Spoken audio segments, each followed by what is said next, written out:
एक और यूपी में योगी सरकार के भव्य शपथ ग्रहण समारोह की तैयारी हो रही है, तो दूसरी तरफ उत्तर प्रदेश की सियासत में दिल्ली से सामने आई एक तस्वीर ने जबरदस्त हलचल पैदा कर दी।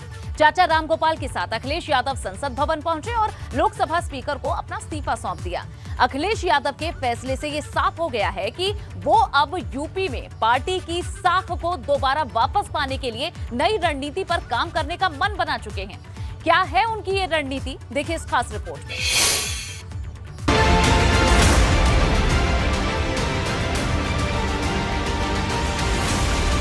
इस एक तस्वीर ने उत्तर प्रदेश की सियासी जमीन पर बड़ा धमाका कर दिया। इस एक तस्वीर ने साफ कर दिया है कि सिंहासन के संग्राम की पिक्चर अभी बाकी है। चेहरे पर हल्की मुस्कान और पूरे आत्मविश्वास के साथ कदम बढ़ाते अखिलेश यादव चाचा रामगोपाल के साथ अखिलेश यादव संसद भवन पहुंचे और लोकसभा स्पीकर ओम बिड़ला को अपना इस्तीफा सौंप दिया।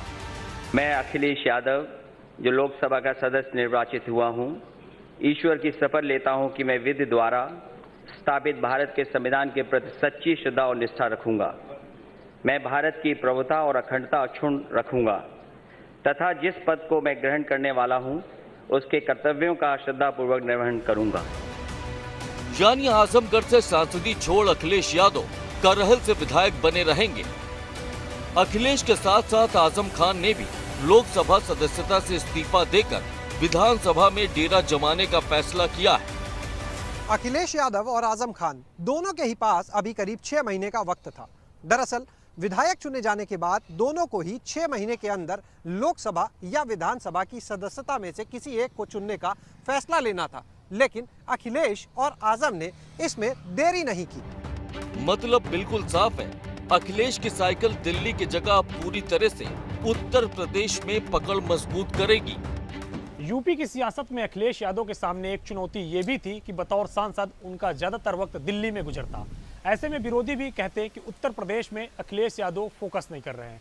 अब जब विधानसभा चुनाव में उनको करारी शिकस्त मिली तो इसके बाद अखिलेश यादव ने रणनीति बदली और दिल्ली में लोकसभा से इस्तीफा देते हुए उन्होंने कहीं ना कहीं अपना पूरा विजन क्लियर कर दिया कि वो प्रदेश की राजनीति में पूरी तरीके से फोकस करना चाहते हैं। दूसरी ओर अखिलेश इस बात को भी अच्छे से समझते हैं कि आजमगढ़ में समाजवादी किला प्रचंड योगी लहर के बावजूद भी अभेद्य बना हुआ है। कि आजमगढ़ से रिश्ता कोई नया नहीं है। यहां पर कई बार आने का मुझे मौका मिला है और एक बार तो तब जब मैं राजनीति में नहीं था, राजनीति में कोई हम पे पद नहीं था। उस समय मुझे याद है यहां के नेताओं ने मुझसे कहा कि आपको आजमगढ़ की जनता में जाना चाहिए, वहां के लोगों से निवेदन करना चाहिए। मैंने कहा कि हम तो राजनीति की ABCD नहीं जानते, हमें क्यों ले जा रहे हो? बोले ये समाजवादी धरती है, अगर केवल आप वहां पहुंच जाओगे, केवल लोगों से निवेदन कर लोगे, वहां की जनता आपके कहना मानेगी और समर्थन कर देगी। लेकिन अब जरूरत 24 से ज्यादा 27 के लिए तैयार होने की है। दरअसल अखिलेश यादव को पूरा भरोसा है कि हवा कैसी भी हो, लेकिन आजमगढ़ में साइकिल डगमगाएगी नहीं।